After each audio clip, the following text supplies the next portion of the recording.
Hello everyone, my name is Donald Welsh with Advanced ENT and Allergy. Each week we take your questions and we answer them. On this episode we will discuss sinus infections, the differences between cold and allergies, and why children have so many more ear infections as opposed to adults.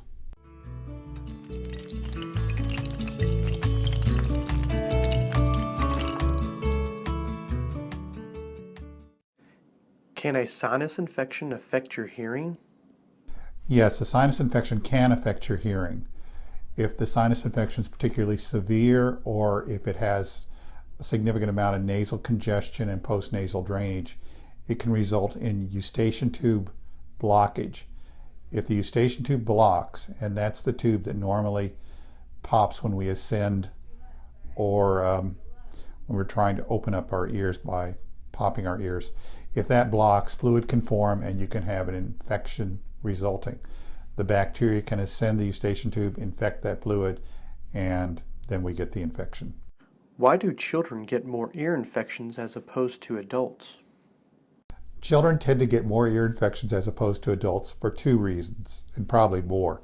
One of them is that their anatomy is a little bit different than adults. Their eustachian tubes are smaller, they're shorter, and they don't open as easily to swallowing, etc. The other thing is that they tend to have more upper respiratory infections and infections in general. They haven't been exposed to the bacteria in the environment. Their immune systems aren't as mature as adults. So when you consider the anatomy is different and the fact that they tend to get more upper respiratory infections, that results in more ear infections.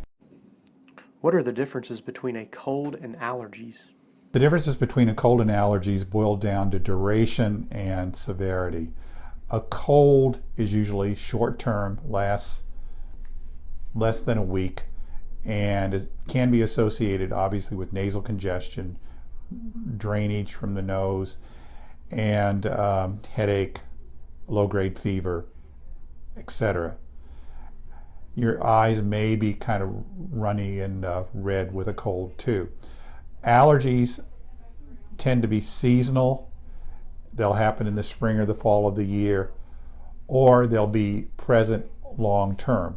You usually don't have so much of a headache and that sort of thing, and you're not so much sick, but you do have a lot of nasal congestion, postnasal drainage, perhaps more itching of the eyes and nose than with an upper respiratory infection.